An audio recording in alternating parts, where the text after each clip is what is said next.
एक अच्छा सेक्स क्या होता है, डेफिनेशन क्या है उसकी? सेक्स क्या है? दो लोगों का खेल। अब आपका आइडियल सेक्स क्या है? मैं हर बार एक ही चीज बोलता हूँ कि according to me ideal sex की जब मैं और मेरा पार्टनर सेक्स करके थक के पड़े तो जीवन में और कुछ दिखे ही नहीं, ऐसा लगे कि यही शून्य है, दिस इज द जीरो। क्या प्रॉब्लम फेस कर रही है इस टाइम कॉमन इंडियन मैन और वुमेन? मुझे दिन में 4 बार सेक्स करना है, मतलब he want to do sex, they want to become porn star, वो घंटों घंटों करना है। And this is not about male. जो भी पार्टनर है दोनों, वो अगर आपस में सेक्सुअली हैप्पी नहीं है तो सजेस्ट कि आप सेक्स टॉयज लाओ। बिल्कुल। अभी वो क्या बोलते हैं कि मेरा प्लेजर मेरी मुट्ठी में, मेरा प्लेजर मेरे बैग में। उसने वाइब्रेटर बना दिया लिपस्टिक की शेप में, जिससे माँ बाप को पता ही नहीं चले। मतलब यार ये खाना है, इस खाने को कैसे पकाओगे ये आप जानो। मतलब ये आपका स्किल है। क्रिकेट आप भी खेल रहे हो, सड़क पर मैंने भी खेली है, लेकिन सचिन ने खेली है तो वहाँ चले। क्या लड़कियां आपके पास आती हैं कि मेरे हस्बैंड का साइज एडिक्वेट नहीं है, और कितना साइज होना चाहिए पीनस का वैसे? तो 100 रन बनाने के लिए बल्ले का साइज कितना होना चाहिए? बड़ा बल्ला लेके जाओगे तो 100 रन बना लोगे? नहीं, ऑब्वियसली नहीं। पर यदि माइक्रो पीनिस है, सपोज करो 3 इंची के कम है, इतना है, लिंग का विकास पूरा नहीं हुआ है, तो ऐसी कंडीशन के अंदर आपका फीमेल पार्टनर सेटिस्फाइड नहीं होगा। ओके, अब जैसे आपने मुझे अभी थोड़ी देर पहले बताया था कि जो सेम सेक्स पार्टनर्स होते हैं उसमें एसटीडीज का खतरा ज़्यादा होता है। आपके पास आते हैं सेम सेक्स पार्टनर्स, जैसे गेज हो गए या लेस्बियंस हो गए? मेरे पास जितना भी HIV का पेशेंट है 90% होमोसेक्सुअल। आपके करोड़ों रुपए आपके किसी काम के लिए नहीं, यदि आप औजार सही हैं।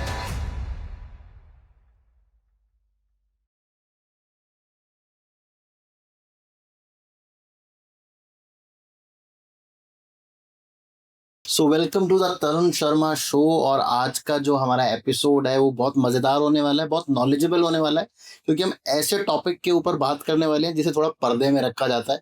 करना हम सब चाहते हैं लेकिन बात कोई नहीं करना चाहता उसके ऊपर, और बहुत बड़ी इशू है जिसको आज हम केटर करेंगे। और हमारे साथ है डॉक्टर अमित जोशी। डॉक्टर साहब, welcome to the Tarun Sharma show. कैसे हैं आप? Thank you so much for inviting me. बहुत अच्छा हूँ, आपने बुलाया और इस हॉट टॉपिक पे बात करने की सोची। ये एक बहुत, इसको बात करने के लिए एक बड़ा इनिशिएशन चाहिए, क्योंकि हर पॉडकास्टर बचता है कि हाँ, मेरा जो व्यूअर है वो कहीं ऐसा नहीं जो मेरे बारे में गलत सोचे। बिल्कुल सर, हॉट भी है और हॉट भी है, दोनों तरीके से हॉट है ये ये टॉपिक। दोनों तरह से हॉट है। जी। तो डॉक्टर, सबसे कॉमन चीज आजकल आपके पास क्या आ रही है? क्या केसेस आ रहे हैं आपके पास जिसको लोग चाहते हैं आपसे बात करना? क्या प्रॉब्लम फेस कर रही है इस टाइम कॉमन इंडियन मैन और वुमेन? तो जो मेन, यदि मैं आज की बात करूँ कॉमन चीज, जी। तो एक होता है डिजीज। कि पहले मेरे पास कुछ साल पहले तक जब लोग आते थे तो बीमारी के लिए आते थे कि मेरे को इरेक्टाइल डिसफंक्शन है, मेरे को प्रीमेच्योर इजैकुलेशन है, मैं सेक्स या तो कर नहीं पा रहा हूँ या जल्दी डिस्चार्ज हो जा रहा हूँ। अब वो प्रॉब्लम का थोड़ा सा चेंज हुआ है नेचर। नेचर ये है कि वो हाइपर सेक्सुअल हो रहा है बंदा। वो बोल रहा है मुझे दिन में 4 बार सेक्स करना है, अच्छा। और मुझे चारों बार ऐसा सेक्स करना है कि मेरा वीडियो यदि सन्नी लियोनी का हस्बैंड भी देखे तो वो बोले कि इसी को अपन, राज कुंद्रा बोले कि नहीं इसी को लेके आओ अब तो फिल्मों में। मतलब he want to do sex, they want to become porn stars. They want to become porn star, वो घंटों घंटों करना है। एंड दिस अच्छा। Is not about male. Female आके बोल रही है और मैं माथा पीट लेता हूँ कि तुम्हें क्या प्रॉब्लम है कि एक ही बार कर रहा है। अरे मैंने कहा भाई तुम रोबोट से शादी थोड़ी ना करी। अच्छा। एक सुबह से शाम गधे की तरह मेहनत करके रात को घर पे पहुंच रहा है, एक बार कर रहा है, ईश्वर को थैंक यू बोल। कि नहीं, मेरी सहेली का तो हस्बैंड 4 बार कर रहा है, या मेरा जो पुराना बॉयफ्रेंड था वो 3 बार लगाता था। तो भाई वो फ्री था, वो वेला था, उसके पास कोई काम नहीं था। अभी पिताजी ने आपके लिए कॉर्पोरेट बंदा ढूंढा है जिसकी सुबह से शाम कंपनी वाले उसका गन्ने का जूस निकाल रहे हैं, तो कहां से गन्ने को खड़ा करे। तो मतलब आपने, जैसे अभी आपने बात करी डॉक्टर की, जितने भी आपने मुझे प्रॉब्लम्स बताए, अर्ली एजुकेशन या खड़ा नहीं हो रहा है या ये सब हो रही है, ये सब आपने ना मेल इश्यूज बताए, लेकिन ये प्रॉब्लम्स आपके पास लड़कियां लेके आ रही हैं? लड़कियां लेके आती है, लड़कियां इसलिए लेके आती है क्योंकि इन्वेस्टमेंट लड़की का हुआ है। भाई शादी में बाप ने पैसा लगाया लड़की के ने, तो उसको लगता है कि यार ये तो मशीन तो काम ही नहीं कर रही, बिल्कुल। ये मेरा जो मॉडल है ये आउटडेटेड है। भाई आज शादी का मेन टारगेट सेक्स ही तो है, शादी हुई सेक्स नहीं कर पा रहा तो इसलिए वो लेके आ रही है हस्बैंड को। अच्छा। प्लस एजिंग हो गया है, अब एजिंग के बाद एक फैमिली सेटल हो गई है, बच्चे हो गए, बच्चे बड़े हो गए, लाइबिलिटीज खत्म हो गई, तो लड़के लड़की बाहर चले गए। अब वो फीमेल है, वो एक सोशल सर्किल में, किटी पार्टी में, और जहां पर वो सेक्स की बातें कर रहे हैं, तो अब उस एज में जब सेक्स की बातें कर रही, तो कईयों के पति खिलाड़ी और कईयों के अनाड़ी, तो वो अनाड़ियों को लेके आती कि इसको भी खिलाड़ी बनाओ। कुछ एज के बाद लोगों को पता चलता कि हम तो 20 साल से वैसे ही टाइम पास कर रहे थे, झुंझुना बजा रहे थे, प्रॉपर सेक्स हुआ ही नहीं। हाँ। तो अब जब सेक्सुअल नॉलेज हुआ, हाँ। सेक्सुअल लिटरेसी बढ़ी, सेक्सुअल कंटेंट मार्केट में आया, तो लोगों ने समझा कि यार ये प्रॉब्लम है। हम 20 साल से मतलब टाइम ही पास कर रहे थे कि अब तो कुछ इस चीज को एंजॉय कर लें। सर पर ये कंटेंट आने से ये प्रॉब्लम बन गई है, एक्चुअल में ये प्रॉब्लम है भी? जैसे आपने बोला वो लड़की कह रही है भाई ये तो एक ही बार कर पाते हैं, मुझे दिन में 4 बार करना है या घंटों घंटों करना है। साइंटिफिकली अगर मैं बात करूं आपसे, तो ये चीजें पॉसिबल भी हैं, या ये सिर्फ कंटेंट में तो देखो वो ब्रेक ले लेके लोगों को पता नहीं चलता है कि वो कितनी बार कट होता है, कितनी बार दोबारा रीशूट होता है। देखो, मैंने क्या कहा, पहले तो प्रॉब्लम के लिए आते थे, जी। अब वो ब्यूटिफिकेशन के लिए आ रहे हैं, फैंटेसीज के लिए। फैंटेसीज के लिए आ रहे हैं। तो ऐसा नहीं कि प्रॉब्लम के लिए नहीं आ रहे, प्रॉब्लम कहीं ना कहीं तो थी। और यदि कोई आदमी 4 बार सेक्स करना चाह रहा है, यदि या कोई फीमेल 4 बार सेक्स में जाना चाह रही है, तो मुझे जो लगता है कि आपका जो हस्बैंड है वो आपको एक ही बार में पूरा रस नहीं दे रहा, इसलिए आपको 4 बार खाना खाना है। मैं आज मेरे पास कई फीमेल्स आती हैं और वो बोलती है कि मेरे हस्बैंड को 4-4 बार करना है, मैं कैसे करूं? मैं तो थक जाती हूँ, मैं इसको तो कोई काम नहीं है।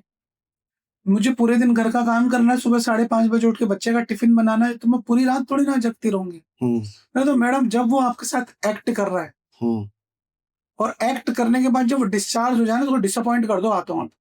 हो गया तुम्हारा, चाहे कितने अच्छा कर रहे हो, आई नीड मोर, और करो और करो और करो। मतलब यदि आप चाहती हो कि वो एज ए ह्यूमन बिहेव करे, तो उस मोमेंट पे ये मत बोलो I am done, I need more. तो वो अपने आप आपसे डरने लग जाएगा कि नहीं। Reverse psyche. हाँ, रिवर्स साइकी कि मैंने और चाहिए और चाहिए और चाहिए, नहीं मैं अभी सेटिस्फाइड नहीं हूँ, जल्दी से खड़ा करो इसको, जल्दी से खड़ा करो इसको, I am giving you 10 minutes.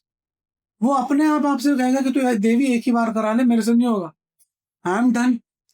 So same with female, कि यदि आप इतना बेहतरीन सेक्स करो, उसके अंदर इतने बेहतरीन स्ट्रोक्स हो, इतने शानदार शॉट्स मारो कि उसका सिस्टम हिल जाए, तो वो आपसे बचेगी कि राक्षस सोने दे मुझे।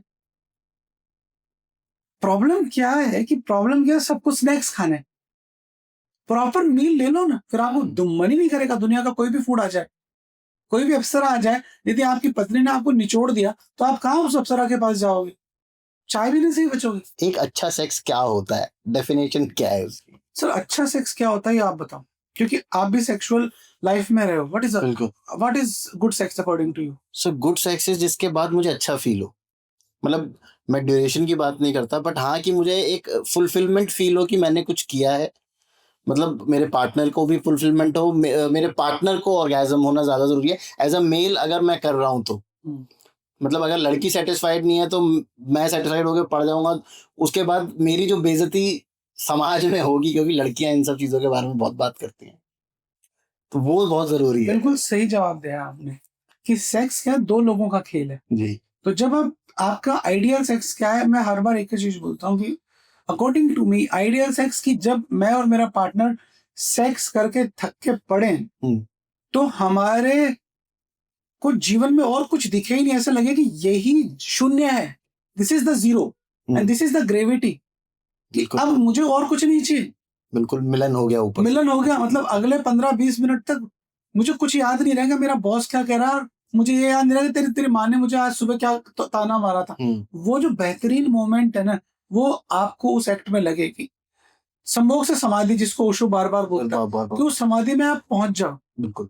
और आप उस मोमेंट को फील करो कि मैं आज से 15 साल पहले भी ऐसा ही महसूस करता था जैसा आज कर रहा हूं। कि आज भी आपकी वाइफ बोले कि यार तुम में बिल्कुल चेंज नहीं हुआ, तुम वैसा ही सेक्स कर रहे हो, इवन तुम उम्र के साथ साथ और बड़े खिलाड़ी बनते जा रहे हो। तो इस तरह के जब कॉम्प्लीमेंट्स आपको मिलते हैं, तो मैं सोचता हूँ कि वो बेहतरीन सेक्स है। जैसे अभी जो प्रॉब्लम मुझे लग रहा है जो फेस कर रही हैं लड़कियां, रीजन बीइंग कि जैसे जैसे लड़कियों की आई थिंक एज बढ़ रही है, दे वांट मोर सेक्स, और जैसे लड़कों की एज जैसे जैसे बढ़ रही है, दे वांट लेस सेक्स। ऐसा है क्या? बिल्कुल ऐसा है। उसके पीछे साइकोलॉजी क्या है कि एक जो मेल है, हमारा जो समाज है पुरुष प्रधान है, और इस पुरुष प्रधान समाज के अंदर क्या है कि यदि आप यूरोप जाते हो, तो वहाँ पे ट्राम लेडी चला रही है, हुँ, फ्लाइट लेडी चला रही है, ऊपर से लेके मतलब पुरुष दिखेगा ही नहीं आपको। हुँ, ऐसा लगेगा ये देश औरतें चला रही है। बिल्कुल। हमारा देश जो है वो पूरा आदमी चला रहा है। तो जो एक पुरुष है, हमारी शादी होती है तब तक हम आधे-अधूरे सेटल होते हैं। बच्चे जब तक होते हैं तो 10 साल बीत जाते हैं, तब हम थोड़े सेटलमेंट की तरफ जाते हैं। थोड़ा-सा और एजिंग ज़्यादा है, 45-55 तक हम अपना घर-वर बना के सेटल हो जाते हैं। हुँ, एक पुरुष ने एक वेल्थ क्रिएट कर ली होती है, उसको मेंटेन करने के लिए वो काम कर रहा होता है। लेकिन स्त्री इस वक़्त फ्री हो चुकी होती है। बच्चे बढ़ा दिए, स्कूल खत्म हो गए, सब अपनी-अपनी लाइफ़ में सेटल है, बच्चों-बच्चों की शादी हो गई। अब उसके पास कुछ करने का। अब उसके पास करने को कुछ नहीं है। अब वो सेक्सुअल फैंटेसीज़ में जाती है जी। कि अब मुझे सेक्स करना है। यदि आप देखोगे कि 45 के बाद एक्स्ट्रा मैरिटल्स जो हैं, हुँ। वो इतने ज़्यादा क्यों हैं? डॉक्टर मुझे एक चीज़ बताइए कि अभी आपके पास जो ऑब्वियसली जो पेशेंट्स आते हैं वो प्रॉब्लम्स के लिए तो आते ही हैं। क्या वो आपसे डिस्कस भी करने आते हैं कि यार मैं अपनी सेक्स लाइफ को कैसे बेटर करूँ? क्या वो अपनी फैंटेसीज़ आपके साथ डिस्कस करते हैं? ये बहुत अच्छा सवाल है आपने मुझसे पूछा कि लोग प्रॉब्लम्स के लिए तो आते ही हैं। लोग मेरे पास इसलिए भी आते हैं कि मेरी सेक्सुअल फैंटेसीज़ हैं, इन ये क्या ये सही है? बिल्कुल, जैसे आजकल ग्रुप्स हैं, थ्रीसम ग्रुप्स हैं या ऑर्जीज़ होती हैं या वाइफ स्वैपिंग आजकल एक बहुत बड़ी प्रॉब्लम हो गया है। ये सब लोग आपसे डिस्कस करते हैं? मेरे पास लोग आते हैं, मेरे पास ईमानदारी से लोग आके बात करते हैं कि we are couples and we are doing this. Okay. And हमारा एक ग्रुप है जिसमें हम लोग सब इकट्ठे होते हैं, मिलते हैं रात को। फिर हमारा जो एटमॉस्फेयर है वो पूरा नेक्ड हो जाता है। हम नंगे होके चारों तरफ आग के अपनी पूजा पाठ पता नहीं क्या-क्या मंत्रा-फंत्रा पढ़ते हैं, and then we are go for couple sex okay. और वाइफ स्वैपिंग, ये सब मतलब वहाँ के मुझे बताते हैं। ऑफ कोर्स मेरे लिए जब शुरू में आया था तो सरप्राइजिंग था कि कोई आदमी, एक मेल बड़ा डोमिनेंस वाला कीड़ा है उसके, हुँ, तो वो अपनी वाइफ को कैसे किसी और के साथ शेयर कर रहा है। हुँ। मैं उस चीज़ को आज तक समझ नहीं पाया। पर वो लोग मेरे पास आते हैं। अब मैं उस वक़्त उनको ये लेक्चर तो दे नहीं सकता कि this is not good for our society. इस सोसाइटी को इसमें हम लोग परे रख देते हैं थोड़ा-सा। हाँ, वो आके सिर्फ़ यही बोलता है कि मेरे को ये क्या मैं सही हूँ? क्या हमें और क्या करना चाहिए? हम कैसे एक-दूसरे से बचें? अब क्या है कि प्रॉब्लम कई बार सिर्फ़ सेक्सुअली ट्रांसमिटेड डिसीज़ेज़ की नहीं है। प्रॉब्लम ये कई बार इमोशनल हो जाती है। जब बिल्कुल। आप इस तरह के सेक्स में जाते हो एंड यू फील दैट जिसके साथ आज आप सोए हो, वो आपके हस्बैंड से ज़्यादा बेटर है। बेटर है, ज़्यादा कंफर्टेबल है, ज़्यादा इमोशनल है। अच्छा, जब भी आप किसी रिलेशनशिप में जाते हो, कोई मेहमान आता है, तो आप अपना वो बेहतरीन बताने की कोशिश करते हो। आप उसके सामने पाते नहीं हो। बिल्कुल, बिल्कुल, बिल्कुल। लेकिन सेम जब वही मेल अपने घर पे जाता है तो वैसा ही हो जाता होगा। बिल्कुल। लेकिन जब वो नए पार्टनर के साथ होता है तो अपने आप को बेहतरीन दिखाने की कोशिश करता है, हुँ। तो वो फीमेल उसके साथ इन्फ्लुएंस हो जाती है। कई बार वो इस तरह से इन्फ्लुएंस होती है कि ये जो रिलेशन है, इवन ये ब्रेक हो जाता है। क्यों? क्योंकि जो औरत है वो बेटर सेक्सुअल पार्टनर ढूँढ लेती है, बेटर इमोशनल ढूँढ लेती है, और कई बार ऐसा लगता है कि ये मेरे जीवन के लिए ज़्यादा बेटर है। तो इस तरह के एक्सपेरिमेंट में कई बार शादियाँ भी टूट टूट जाती हैं। तो आप उनको क्या सजेस्ट करते हो वैसे? मेरे पास वो आ रहा है कि क्या ये फैंटेसी है, इसमें मुझे कैसे सेफ रहना है? मैं उनको ये बोलता हूँ कि आप हमेशा कॉन्डोम लगाएँ, ध्यान रखें, परिवार को मतलब अगेन वही राम मैं अब उनको यही बताता हूँ कि this is not good. What you are doing this is not good. Even यदि आपको ऐसा ही कोई कीड़ा काट रहा है, तो बाय सम रोबोट्स, बाय सम एआई टूल्स। टॉयज़। आज की तारीख में वजाइना अवेलेबल है ऑनलाइन, जी। जो इतनी खूबसूरत है कि आपकी वाइफ से भी ज़्यादा सुंदर है। तो वो ले आओ। आप इस तरह के कचरे में मत जाओ, सोसाइटी को खराब मत करो। जो भी पार्टनर हैं दोनों वो अगर आपस में सेक्सुअली हैप्पी नहीं है, तो यू सजेस्ट कि आप सेक्स टॉयज़ लाओ? बिल्कुल, मैं उनको कई बार सजेस्ट करता हूँ कि यदि सपोज़ करो कि इसमें मल्टीपल चीज़ें जो हमें बात करनी चाहिए कि एक एज है, 50 प्लस 60 प्लस एज है मेल की, और मेल के इरेक्टाइल डिस्फंक्शन है, कंप्लीट इम्पोर्टेंस आ गया है, सेक्स नहीं कर पा रहा है डायबिटीज़ की वजह से, हार्ट डिजीज़ेज़ की वजह से ट्रीटमेंट हम नहीं दे पा रहे हैं। ओके। तो ऐसी कंडीशन में यदि वो अपने पार्टनर को सेक्सुअली सैटिस्फाइड कर देता है, किसी वाइब्रेटर से, किसी डिल्डो से, इसके बजाय कि वो वाइफ़ कहीं और जाए सेक्स करने के लिए, अपनी सेक्सुअल नीड को कहीं और पूरा करे, तो मुझे लगता है ये बेहतरीन चीज़ है। इवन हमारी सोसाइटी को ये प्रोटेक्ट ओपन कर रहा है। ऊपर बात करना चाहिए। बात करनी चाहिए। सेम विथ मेल कि यदि सपोज़ करो कि वो साउथ अफ्रीका में कहीं जॉब कर रहा है हम्म, और जहां पर 10 में से 4 लोगों को HIV है। ओके, अब यहाँ पर उसकी सेक्सुअल नीड है, वो कहाँ जाएगा? यदि वो एक सेक्सुअल टॉय ले लेता है, एक मैस्ट्रुबेटर ले लेता है, एक मैस्ट्रुबेशन कप ले लेता है और प्रॉपर तरीके से मैस्ट्रुबेट कर लेता है वीक में 1 या 2 बार, तो कहाँ दिक्कत है? कहीं दिक्कत नहीं, वो इवन किसी बीमारी से बच रहा है। बिल्कुल, सेम कि यदि कोई यंग कपल है और अपनी सेक्सुअल लाइफ के अंदर कुछ स्पाइसेस डालना चाह रहा है, कुछ एक्सपेरिमेंट चाह रहा है, अपने फोर प्ले को बड़ा करना चाह रहा है और उन्होंने कोई ऐसा डिवाइस परचेज कर लिया, तो मुझे नहीं लगता कि इसमें किसी को तकलीफ हो सकती है। फीमेल है कि एक फीमेल है जिसको डिजीज है एनऑर्गाज्मिया, जिसके अंदर उसको ऑर्गेज्म ही नहीं आता है। अच्छा, हाँ, एक ऐसी बीमारी होती है जिसमें कितना ही सेक्स कर ले एक पुरुष, घंटा 2 घंटा, उसको ऑर्गेज्म ही नहीं आता। अब आपने एक वाइब्रेटर लिया और उस वाइब्रेटर से उसके क्लाइटोरिस पे वो स्टिमुलेशन चालू किया, उसको तुरंत ऑर्गेज्म आ जाएगा। तो मैं मेरे कपल्स को बोलता हूँ कि सेक्स कर लो, जब पेट भर जाए आप डिस्चार्ज हो जाओ, उसके बाद वाइफ को इस डिवाइस से सेटिस्फाइड कर दो, she will be happy, you will be happy, दोनों को सुख मिल जाएगा। तो देखो साइंस जो है वो जब भी कुछ चीज बनती है तो उसके दुष्परिणाम और परिणाम दोनों होते हैं। पॉजिटिव पॉइंट ये है, नेगेटिव पॉइंट ये है कि लोग अर्ली एज के अंदर ही इन डिवाइसेस को यूज कर रहे हैं। शादी हुई नहीं, 10th क्लास में लड़कियां पढ़ रही है वाइब्रेटर। अच्छा, जो मार्केटिंग वाले लोग हैं कि अभी वो क्या बोलते हैं कि मेरा प्लेजर मेरी मुट्ठी में, मेरा प्लेजर मेरे बैग में, उसने वाइब्रेटर बना दिया लिपस्टिक की शेप में जिससे माँ बाप को पता ही नहीं चले। एज अ बॉडी मसाजर बिक रहे हैं आजकल। वो तो सरकार बेचने नहीं देती ना कि बॉडी मसाजर बेच रहे हो। तो अब उसमें क्या है कि यदि वो सरकार बेचने दे तो क्या होगा? सरकार बेचने दे तो एटलीस्ट आप उसको क्लासिफाइड कर पाओगे कि इसके अंदर किस ग्रेड का सिलिकॉन लग रहा है, इसमें कोई गलत चीज तो नहीं लग रही है। सही बात है, उसके यूजेस भी लिख सकते हो, उसको पता ही नहीं है करना कैसे। अच्छा, 99% सेक्स टॉयज जो है वो चाइना में बनते हैं, तो हमें पता ही नहीं है। यदि आप कोई इंडस्ट्री डेवलप होती है और आप उसको प्रॉपर डेवलप करते हो तो देश की इकोनॉमी तो बेटर होती है। आप वो फैक्ट्रियां यहाँ एस्टेब्लिश करवा लो। बिल्कुल सही बात है। तो हम उसके दुष्परिणाम की बात करते हैं। तो दुष्परिणाम यही है कि आप 10th क्लास का बच्चा है, वो मैस्ट्रुबेटर यूज कर रहा है, रोज मैस्ट्रुबेट कर रहा है, दिन में 3-3 बार कर रहा है, 4-4 बार कर रहा है, पॉर्न देख के कर रहा है, ये उसका दुष्परिणाम है। बिल्कुल।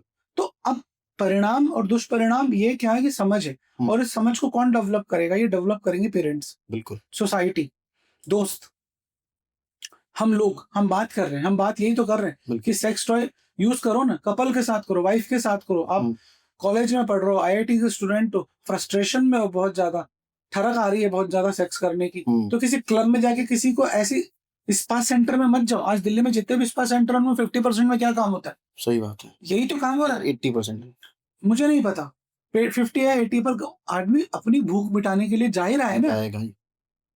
अब वो रोज काके के ढाबे पे जाएगा तो पेट खराब होगा ही होगा भाई साहब। घर का खाना घर का ही, कहीं ना कहीं से STD पकड़ के लेके आएगा। STD लेके आएगा, आज नहीं लाए 10 दिन में लाओगे। 10 दिन में लाओगे। And when you are addicted to other body, जो प्रोस्टिट्यूट की बॉडी है, तो अब आपके अंदर एक नशा और हो गया, वैश्यावृत्ति का। आप चोरी करोगे, डकैती डालोगे, इसके वजह आप ये बोलो ना कि by robotic sex device, sex करो उसके साथ। पर इसमें क्या एक खतरा ये भी है कि जो हमारी अभी नॉर्मल सेक्स लाइफ है उसको स्पाइस अप करने के लिए हमने सेक्स टॉय इंट्रोड्यूस कर दिया, but after a point of time लड़का या लड़की दोनों में से कोई भी सिर्फ उसी से अब ऑर्गेजमिक हो रहे हैं, उनको ऑर्गेजम सिर्फ सेक्स टॉय से ही मिल रहा है। क्या वहां पे एक पॉइंट चांस है कि वो रिलेशनशिप खराब हो जाए जस्ट बिकॉज कि हम लोगों ने उसको स्पाइस अप करने के लिए एक सेक्स टॉय डाल दिया बीच में? देखो रिलेशनशिप ऑब्वियसली क्योंकि एक आदमी का साइज और एक टॉय के साइज में फर्क होता है। नहीं, मैं डिल्डोस की बात नहीं कर रहा हूँ। ओके, मैं सेक्स टॉयज की बात कर रहा हूँ जो स्पाइसेस को बढ़ाएं। पर क्या ये चीज अवेलेबल नहीं है? अवेलेबल है। यदि उसको कचरा करना है, यदि आपको लाइफ को स्पॉइल करना है तो आप कर ही सकते हो, उसके लिए आपको सेक्स टॉय की जरूरत नहीं है। यदि हम बात करें, आप जब कॉलेज में थे मुझे नहीं पता, पर मेरे कॉलेज के अंदर मैंने देखा है कि लड़कियों के पास डिवाइसेस नहीं थे पर दूसरी चीजें थी जिनसे वो मैस्ट्रुबेट करती थी। गाजर था, मूली था, खीरा था, छोटे पतले बैंगन थे, हमने सब सुने ही है ना ये सारी चीजें। बिल्कुल। तो डिवाइसेस तो तब भी थे। अभी भी अगर आप इमोजीज देखोगे तो फोन में, तो वो अभी भी बैंगन बना हुआ आता है जिसको हम लोग एज अ पीनस सेंड करते हैं। हाँ, एंड यदि आप थाईलैंड जाओ या कहीं और जाओ तो लकड़ी के बने हुए बहुत सारे डिल्डोज हैं, होते हैं, है ना। तो यदि आप दिल्ली में भी कनॉट प्लेस के पास घूमोगे तो बहुत सारे लोग मिल जाएंगे मिल बेचने जाएंगे के। आपको। तो वो चीजें तो शुरू से अवेलेबल थी। यदि किसी को अपनी लाइफ को खराब करना है तो दैट इज मोर चीजें अवेलेबल है। सेक्स टॉयज आने से पहले भी तो हम लोग और तरीकों से एक दूसरे को सेक्सुअली स्टिमुलेट करते ही थे, चाहे वो ओरल सेक्स हो या फिंगरिंग हो। वो तो फोरप्ले का पार्ट है बस, कि यदि आप आज फोरप्ले जानते हो तो कभी भी सीधा नहीं कूदोगे अपने हथियार को लेके। आप स्टार्ट करोगे किस से, आप स्टार्ट करोगे ओरल सेक्स से, आप स्टार्ट करोगे फिंगरिंग से। ये तो जरूरी है ही एक सेक्स के 3 हिस्से। बिल्कुल। यदि आप किसी औरत को किसी नहीं कर रहे तो उसके फीमेल में वजाइना में लुब्रिकेशन ही नहीं होगा, लुब्रिकेशन नहीं होगा, खड़ा ही नहीं होगा मेल का। यदि एक औरत उसको किस नहीं करे तो बिल्कुल कई बार ऐसा होता है कि फीमेल गुस्से में होती है कि तुमको यही चीज चाहिए, कर लो, उसका खड़ा ही नहीं होता। What is the correct way two finger a woman? Porn हम सब लोगों ने देखा है, उसमें जिस तरीके से फिंगर की थी वो बहुत ही अग्रेसिवली फिंगरिंग होती है। क्या उतना अग्रेसिवली करना चाहिए? देखो सबसे बेस्ट चीज क्या है कि जब आप फिंगरिंग कर रहे हो तो जो वजाइना है ना उसमें डायलेशन होता है, ओके। क्योंकि वहां से एक पुरुष निकलता है, एक बच्चा निकलता है। तो जब आप फिंगरिंग कर रहे हो तो सबसे पहला ये कि फोरप्ले करो। फोरप्ले के बाद जब वजाइना वेट हो जाए, लुब्रिकेटेड हो जाए, वार्म हो जाए, तो सबसे पहले आपको ये वाली फिंगर इंसर्ट करनी है। चेक कर लो कि चिपचिपापन आया या नहीं आया, म्यूकस रिलीज हुआ या नहीं हुआ। ओके। यदि म्यूकस नहीं होगा तो उसको घुसा नहीं पाओगे आप। दूसरा जो सबसे गलत आदमी काम करता है कि कई लोग अंगूठी और नाखून बड़े बड़े करके फिंगरिंग कर लेते हैं। वो सबसे घटिया चीज है किसी औरत के लिए, क्योंकि वो सॉफ्ट टिश्यू है, उसको इंजरी कर सकता है। ओके। व्हाट आई सजेस्ट कि आप जो अपने नारियल के तेल का डब्बा आता है ना जिसमें पूरा हाथ जा सकता है, उसको अपने पास रखो या कटोरी के अंदर कोई भी अच्छा सा ऑयल रखो। सबसे पहले ये वाली उंगली डिप करो। डिप करने के बाद वजाइना के अंदर वेरी जेंटल वे, ऐसे घसड़ घसड़ नहीं करना है, बड़े खूबसूरत तरीके से, बहुत तरीके से 1 मिनट में ज्यादा से ज्यादा 15 से 20 बार। ओके। 1 मिनट में ज्यादा से 1 मिनट में 15 से 20 बार। हवाई जहाज नहीं बनाना, इन ए वेरी जेंटल वे। दूसरा जब आप कर रहे हो फिंगर अंदर डाल रहे हो तो सिर्फ ऐसे नहीं करना है, इन ए वेरी जेंटल वे उसको चारों तरफ टच करो। कोशिश करो कि जब आप दूसरी और तीसरी एक फिंगर 1 मिनट, ये दूसरी फिंगर गई, ये तीसरी गई। अब जब आप ये फिंगर पहुंचा रहे हो तो अंदर से चेक करो कि इसका जी स्पॉट कहाँ है। ओके। जी स्पॉट होता भी है? जी स्पॉट कई औरतों में होता है। तो यदि आपको फीमेल का जी स्पॉट मिल गया है तो उसको स्टिमुलेट करो, टच करो। अच्छा फीमेल खुद बता देगी रुको यार, यहाँ रुको, यहाँ रुको, यहाँ रुको, I am feeling good here. तो वो जब आप पॉइंटिंग, आप प्रॉपर फिंगरिंग करोगे ना, तो सबसे पहले फायदा ये होगा कि आपको घंटों घंटों सेक्स करने की जरूरत नहीं है। ओके। वो जो पीक है, उसका जो चरम सुख है वो आ जाएगा जस्ट नाउ। अब आपको करना क्या है, अब आपको अपना पीनिस अंदर डालना है और तड़का लगाना है बचा हुआ, क्योंकि सारी मेहनत आपका उंगलियां कर चुकी है। ओके। तो नेचर ने हमको डिल्डो दिया है, 5 डिल्डो दिया है। मेरे पास जब बच्चियां आती है, ऐसे कपल्स आते हैं जो डिल्डोज का डिमांड करते हैं, तो मैं हस्बैंड को यही तरीका सिखाता हूँ कि नेचर ने तुम्हें हर तरीके का डिल्डो दिया, छोटा बड़ा ये वो सब है तेरे पास। तेरे को दूसरे डिल्डो की जरूरत नहीं, क्यों खरीद रहा है? पर सर इसमें क्या ये चांसेस होते हैं कि फिंगरिंग के टाइम ही लड़की दोबारा से ड्राई हो जाए? बिल्कुल ऐसा हो सकता है कि यदि फीमेल है, यदि वो फिंगरिंग करते समय ड्राई हो रही, तो इसका मतलब यह है कि सेक्स के अंदर सिर्फ आप फिंगरिंग कर रहे हो, she is not involve. Excitement level में थी, करता रहे फिंगरिंग 1 घंटे तक और कर ले। बात वो नहीं है। यदि आपका पार्टनर भी इन्वॉल्व है, प्लस अब आप सिर्फ फिंगरिंग पे फोकस कर रहे हो, ये साइंस है पूरा। आप फिंगरिंग कर रहे हो, उसी टाइम पे आपने उसको लिक कर दिया, ओरल सेक्स कर लिया, ब्रेस्ट सक कर लिया, ये वाला हाथ उसके ब्रेस्ट पे रख दिया। मतलब यार ये खाना है, इस खाने को कैसे पकाओगे ये आप जानो। बिल्कुल। क्योंकि गोभी तो वही है, अब आप इसकी सब्जी बनाओ, पकोड़े बनाओ, पराठा बनाओ, मतलब ये आपका स्किल है। क्रिकेट आप भी खेल रहे हो सड़क पर, मैंने भी खेली है, लेकिन सचिन ने खेली है तो वहां चले गया। बिल्कुल। ये आपके स्किल्स है, sex is a skill game. आप ये स्किल्स भी बताते हो जब आपके पास कपल्स आते हैं? बिल्कुल। हम सर एक सवाल मैं और भी पूछना चाहूंगा, और ये कितना माइंडसेट का गेम है, बिकॉज मैंने कहीं पढ़ा था कि brain is the biggest sex organ you have. देखो सबसे पहला तो आपने पूछा हमारे पास जब कपल्स आते हैं तो जो मैं आपको सब बता रहा हूँ ये सब मैं उनको बताता हूँ। अब क्या रिक्वायरमेंट देखनी पड़ती है कि ये आदमी और ये औरत किस लेवल का इनका एनर्जी है, प्रेम है, रिलेशनशिप में कितनी अंडरस्टैंडिंग है। मरीज आके बोल रहा है कि फोरप्ले कैसे करो, तो छूने नहीं देती है। अच्छा। रिसेंटली मेरे पास एक कपल था, उसने कहा, मैंने उसको बोला बेटा वाइफ के साथ आओ, क्योंकि शादी को 4 साल हो गए और 4 साल से वो सेक्स नहीं कर पा रहे थे। And this is very much common. जो हमने बात करी कि शादी के बाद बहुत सारे कपल सेक्स नहीं कर पाते, जिसको हम अनकंज्यूमेटेड मैरिज बोलते हैं, परफॉर्मेंस फेलियर की वजह से या और कोई डिजीज की वजह से। तो ऐसी कंडीशन में हम बोलते हैं कि आप वाइफ के साथ आओ, हम आपको कपल थेरेपी समझाएंगे। ओके।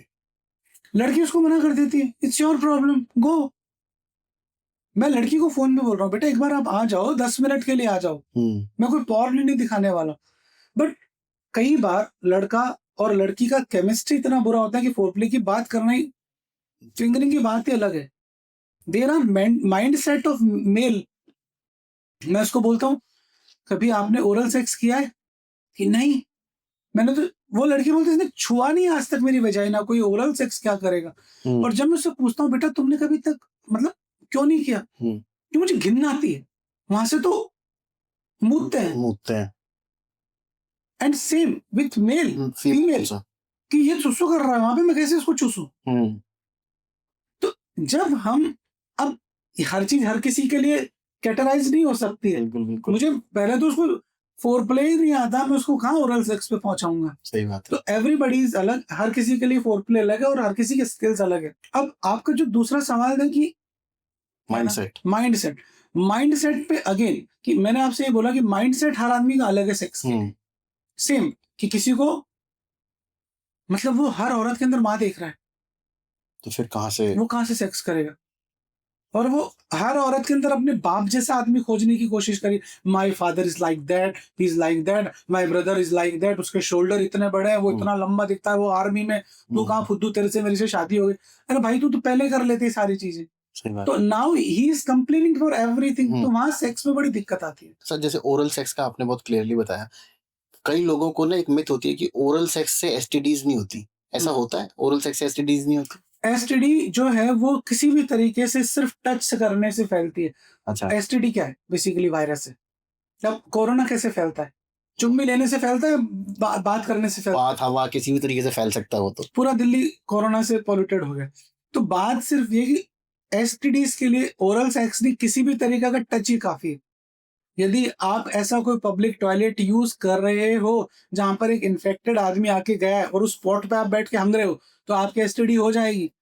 आप ऐसे पूल में कूद गए जहां पर कोई आदमी ऐसा था जिसके हर्पीस था और आप वहां पे स्विमिंग कर रहे हो, आपकी एसटीडी हो जाएगी। तो उसके लिए तो सेक्स की भी जरूरत नहीं है। अच्छा। बट ओरल सेक्स से बहुत ज्यादा इन्फेक्शन होता है। Okay. So oral sex is very dangerous with unknown person. यदि आप ऐसे खिलाड़ी हो जो बॉडी काउंट में यकीन रखता है, दिल्ली में ऐसे मैं बहुत खिलाड़ियों को जानता हूं कि जिनको 60, 70, 100 चल रहा है अभी, तो उनको टारगेट है सेक्स, अलग अलग बॉडी है, जिसम है, वो सेक्स में, वो सिर्फ सेक्स को भोगना चाह रहे हैं, प्रेम में नहीं जाना चाह रहे। अब यदि वो वहां पर ओरल सेक्स करेंगे तो 110% एसटीडी होगा ही होगा। एंड बिलीव मी, मेरे पास रोज पेशेंट आते हैं। ओके।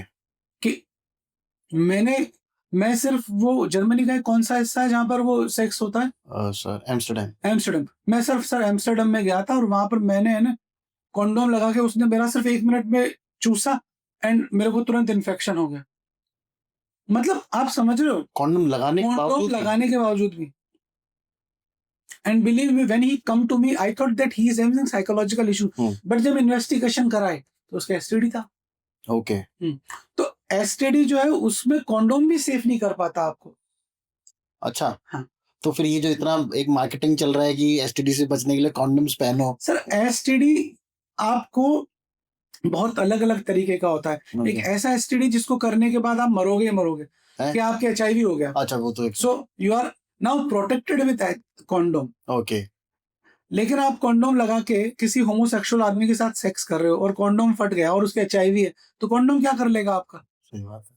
तो अगेन देखो यार, हेलमेट लगाने से आप बचते हो, ये जरूरी नहीं कि आप श्योरिटी नहीं, आप बच ही जाओगे। सिर्फ एक प्रोटेक्शन है कि आप मोबाइल पे वो लगवा लेते हो, टेम्पर तो बच सकता है। ऐसा 100% नहीं कि उसको थ्रो करोगे तो आप बचेगा आपका मोबाइल फोन। तो आप अपने मोबाइल का किस तरह से ध्यान रखते हो, ये आपकी जिम्मेदारी। ओके। क्या लड़कियां आपके पास आती हैं कि मेरे हस्बैंड का साइज एडिक्वेट नहीं है, और कितना साइज होना चाहिए पीनस का? वैसे तो सोरन बनाने के लिए बल्ले का साइज कितना होना चाहिए? आईसीसी ने मैंडेट कर रखा है उतना ही होना चाहिए। बड़ा बल्ला लेके जाओगे तो सोरन बना लोगे? नहीं, ऑब्वियसली नहीं। तो साइज जो है वो मैटर नहीं करता है। साइज तभी मैटर करता है जब आप कहीं नंगे होके घूम रहे हो ओके, कि मैं बीच पे जा रहा हूँ गोवा के अंदर या किसी ऐसे नेक्ड बीच पे जा रहा हूँ विजुअल पर्पसेस के लिए। विजुअल परचेज के लिए कि जब मैं स्टीम में जाता था एक यूरोप की एक कंट्री में हम हाँ। स्टीम लेने जाते वहाँ सब नंगे ही और घूमते। वहां सब नंगे घूमते तो मुझे बड़ी शर्म आती थी कि यार मेरा छोटा और मैं सबके लटके हुए देखता था कॉलेज लाइफ के अंदर, तो मुझे लगता था यार साला अपन छोटे रह गए। हम्म, तो बात वो नहीं है that was a very frustrating point for me Indians तो मैं तो सोच रहा हूँ इंडियंस को तो चलो ये प्रॉब्लम है, हमसे भी नीचे वाले हैं इस दुनिया में। So that is a very frustrating. तो ऑफ कोर्स साइज विजुअली तो मैटर करता है, जी, लेकिन आप यदि अच्छे स्किल के खिलाड़ी हो तो साइज मैटर नहीं करता है। ओके, हाँ, पर यदि माइक्रो पीनिस है, सपोज करो 3 इंची के कम है, इतना है, तो आपका फीमेल पार्टनर डिसअपॉइंट हो सकता है। ओके, ऐसी डिजीजेज है जिनको माइक्रो पीनिस बोलते हैं। ओके, तो यदि माइक्रो पीनिस है, छोटा है, लिंग का विकास पूरा नहीं हुआ है, तो ऐसी कंडीशन के अंदर आपका फीमेल पार्टनर सेटिस्फाइड नहीं होगा। ओके, तो अब माइक्रो पीनिस है या नहीं है, ये आपके पेरेंट्स को बचपन में ही ध्यान रखना है ओके, कि एक एज के बाद बच्चों का माँ बाप ध्यान रखना बंद करते हैं कि इसकी क्या पोजीशन है, इसके टेस्टिकल डेवलप हुए ही नहीं। तो 10-12 साल तक आप अपने बच्चे को देखो कि यार इसके प्रॉपर बाल वाल आगे ही नहीं आए, इसके टेस्टिकल जो है प्रॉपर डेवलप हुए ही नहीं, इसका साइज क्या है। तो वहां पर आप बच सकते हो, क्योंकि ये माइक्रो पीनिस वगैरह क्या है कि बचपन में ही पता चल जाता है, ओके। और यदि टाइमली पता चल जाए तो इनका इलाज भी संभव है। अरे इसका इलाज भी संभव है। ठीक है, अच्छा एक आजकल कुछ सर्जरी चल रहा है सर, अगर जैसे पीनस का साइज बढ़ाने के लिए, ऐसा होता है कुछ? पेनिस का साइज बढ़ाने के लिए सर्जरीज होती हैं, जिसको लिगामेंट सर्जरीज बोलते हैं। तो वो क्या है, जो लिगामेंट जो हमारे पेनिस को पकड़ के बैठे हुए हैं, उसको आप काट देते हो। उसकी वजह से क्या होता है कि आपका जो पेनिस है वो करीब 1.5 इंच के आसपास बाहर निकल जाता है। ओके, तो उससे आपका लिंग बड़ा दिखता है। पर इस सर्जरी से कई लोगों का परमानेंट जो है इरेक्टाइल डिसफंक्शन हो सकता है, परमानेंट डैमेज हो सकता है, परमानेंट उसकी हार्डनेस जाना अच्छा, खत्म हो खड़ा ही सकती नहीं है। होगा। तो ऐसी चीजों से बचना चाहिए। मैंने अगर आप पॉर्न साइट्स देखते हो तो उसमें ना कई जगह आप एड्स देखते हो, भाई ये गोली खाओ आपका साइज बढ़ जाएगा, या ऑयल्स आते हैं आज ऐसे जिससे साइज बढ़ जाएगा, ऐसा कुछ होता है डॉक्टर? दुनिया में ऐसी कोई दवाई नहीं है। ऐसा नहीं है कि लटकने से लोग ऐसा नहीं, आप लिंक के ऊपर भी लटक जाओगे तो भी वो नहीं होगा, वो डैमेज हो सकता है। तो लोगों के कीड़ा होता है कि रोज रात को उसको खींचने लग जाते हैं, इसके अंदर फ्रैक्चर हो जाता है, पेनिस के अंदर कई बार नसें खराब हो जाती है। पीनस में फ्रैक्चर, हाँ, ये पॉसिबल है? ये बहुत इसमें बोन तो होती नहीं? पेनिस में बोन नहीं होती, लेकिन मसल्स होती है, अच्छा, और वो लिगामेंट्स होते हैं, वो टूट जाता है। पेनाइल फ्रैक्चर बहुत कॉमन है। अच्छा, और ये अक्सर ऐसे जो खुरापाती लोग होते हैं उनमें होता है कि कर रहे हैं, करते करते उसने इजैकुलेशन से पहले दबा दिया। अच्छा, मतलब वो कर रहा है, खड़ा होकर मैस्टरबेट कर रहा है, और अचानक से उसने इजैकुलेशन से जस्ट पहले ए, ऐसे दबा दिया, तो वो कटक की आवाज आएगी। और आप तो ऐसी चीजों से हमेशा बचना चाहिए। This is not experiment organ. Okay, आप अपने लीवर को जाके थोड़ा ना थप्पड़ मारते हो रोज, तो आप अपने पेनिस को क्यों कचरा कर रहे हो? तो ऐसी चीजों से बचना चाहिए। There is no way, there is no medication which can improve your penile size. पर लेकिन क्या डेली मसाज से हम उसकी हार्डनेस और वो थोड़ी सी बढ़ा सकते हैं? बिल्कुल, यदि आप रेगुलर वे में मसाज कर रहे हो, अच्छे ऑयल से मसाज कर रहे हो, there are some gels like L arginine gels आजकल मार्केट में आ गए, जो वेजोडाइलेशन का काम करते हैं। तो यदि आप रोज मसाज करते हो, तो उससे बेनिफिट ये होता है कि जैसे मैंने इसको मसाज करा, तो मसाज करने से इसके अंदर ब्लड फ्लो बढ़ जाएगा। ब्लड फ्लो बढ़ेगा तो मेरा जो पूरा पेनिस है इरेक्ट होगा, और हर जगह पे एक बार ब्लड चले जाएगा, ऑक्सीजन पहुंच जाएगी। तो ऐसे लोग जो सिर्फ इससे मूतने का काम करते हैं, रात को यदि इसकी मसाज करने लग जाए तो उनका प्रॉपर इरेक्शन आता है, हार्डनेस पूरी होती है। खींचने से ज्यादा अच्छा है कि मसाज? मसाज करो, कुछ भी नहीं हो तो घर में जो तेल है उससे मसाज करो, सरसों के तेल से? सरसों के तेल से ही कर लो। अब जैसे आपने मुझे अभी थोड़ी देर पहले बताया था कि जो सेम सेक्स पार्टनर्स होते हैं उसमें एसटीडीज का खतरा ज्यादा होता है। आपके पास आते हैं सेम सेक्स पार्टनर्स, जैसे गेज हो गए या लेस्बियंस हो गए? मेरे पास जितना भी एचआईवी का पेशेंट है 90% होमोसेक्सुअल है। Why so? बिकॉज जो होमोसेक्सुअल लोग हैं इनमें एचआईवी बहुत कॉमन है। उसका जो रीजन है वो ये है कि जब आप होमोसेक्सुअलिटी में जाते हो, तो आप होमोसेक्सुअलिटी के अंदर यदि आप मेल हो तो किसी दूसरे मेल के कहाँ घुसाओगे? ऑब्वियसली एनल सेक्स हो। एनल सेक्स होगा। तो अब जो एनएस है वो किस चीज के लिए बनी है? टट्टी करने के लिए बनी है। तो जब जो एनएस है उसकी एक लिमिटेशन है एक्सपेंड होने की। जो वजाइना है वो बनी है सेक्स के लिए, उसकी इलास्टिसिटी अलग है, इसकी इलास्टिसिटी कम है। तो जैसे ही आप घुसाने की कोशिश करते हो लुब्रिकेशंस के साथ भी, तो वहां पे टियर हो जाता है, पेनाइल टियर भी होगा और जो एनल है उसका भी जो टिश्यूज है उसमें टियर होगा, और टियर होगा तो ब्लड आपके कांटेक्ट में आएगा और आपके एचआईवी हो जाएगी। ऐसे में बहुत सारे लोगों को जानता हूँ जिनकी फैमिली में किसी को एचआईवी है, इवन वाइफ को एचआईवी है, वो रेगुलर सेक्स कर रहे थे, 2 साल 3 साल रेगुलर सेक्स किया, अचानक पता चला कि उसका एचआईवी है। हस्बैंड को एचआईवी नहीं है। ऐसा कैसे? क्योंकि जो वेजाइना है वो कम स्प्रेड करता है एचआईवी। यदि आपका इन्फेक्शन था, आप रेगुलर सेक्स कर रहे थे, आज आपको पता चल गया, अचानक आप प्रेगनेंसी में गए, एचआईवी था, मेल को पता ही नहीं था, आज पता चला कि 3 साल हो गए, सबसे पहले उसकी फटती है कि मुझे तो होगा ही होगा, तो नहीं होता। तो सबसे ज्यादा एचआईवी यदि आप गूगल पे भी स्टडी करोगे तो 97% होमोसेक्सुअलिटी में पाई जाती है। 3% चांस है यदि आप किसी सेफ पार्टनर के साथ जा रहे हो जिसका एचआईवी कंट्रोल है, तो आपके 3% चांसेस सिर्फ एचआईवी होगा। So homosexuality is a dangerous thing. Dangerous is not about homosexuality. Because homosexual जो है क्या है, हमारी सोसाइटी में इनको कोई राइट्स तो है नहीं, बिल्कुल इनके पास इनकी शादियां तो हो नहीं रही है।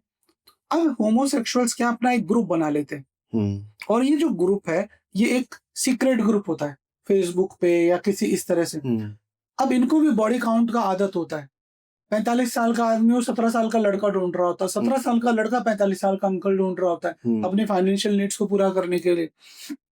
अब होमोसेक्सुअलिटी जो है हमारे समाज में इस तरह से प्रॉब्लमेटिक है क्योंकि यहाँ पर इसके लीगल राइट्स नहीं है।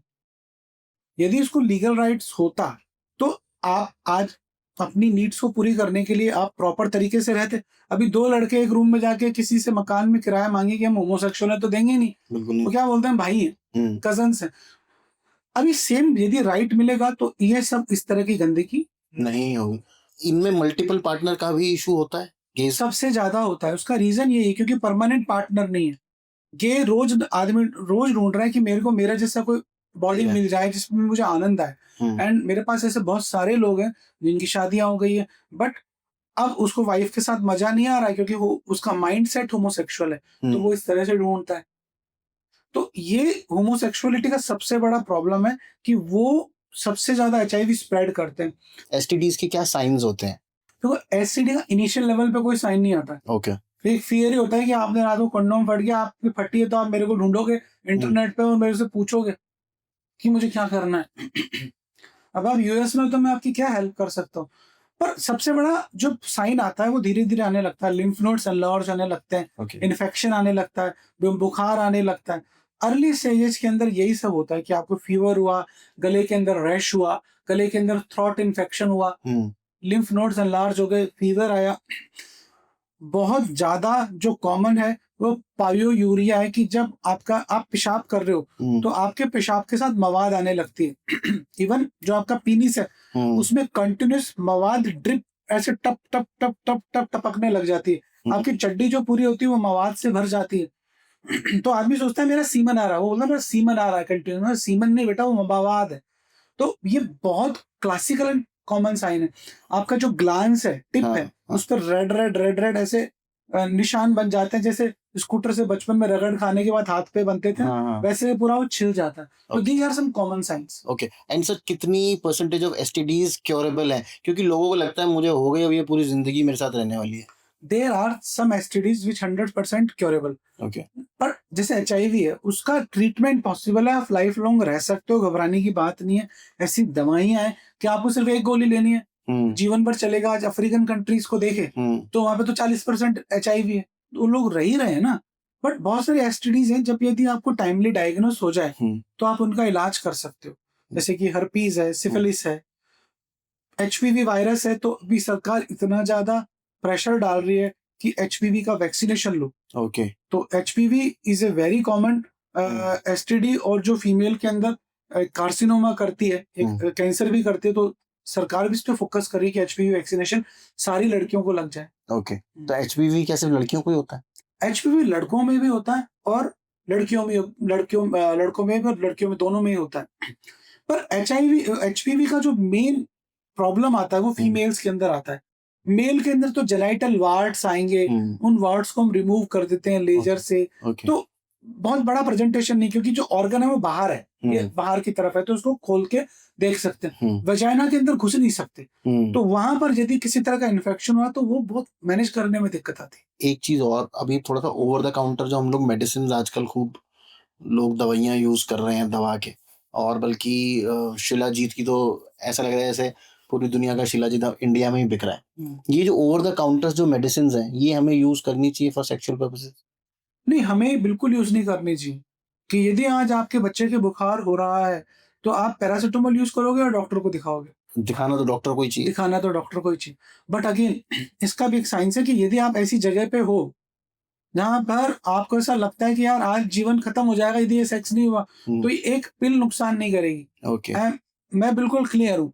मैं पेशेंट मेरे से थाईलैंड में पूछ रहा है कि साहब 50,000 रुपए दे चुका हूँ, खड़ा नहीं हो रहा, क्या करूँ? तो मैं उस वक्त ये नहीं बोलता कि तू आ पूरा प्रोटोकॉल ले, हम जांच करेंगे। भाई वायग्रा खा के देश की इज्जत बचा ले। और लेकिन यदि आप रेगुलर बेस पे ये सब चीजें लेते हो तो आप अपने पेनाइल हेल्थ को खराब कर लेते हो। आपका जो लिंग है उसके अंदर बहुत सारी प्रॉब्लम्स आने लगती है। सबसे बड़ा प्रॉब्लम होता है वीनस लीकेज। आप खा खा के अपनी जो नसें उनको घायल कर लेते हो, तो उसमें छेद हो जाता है।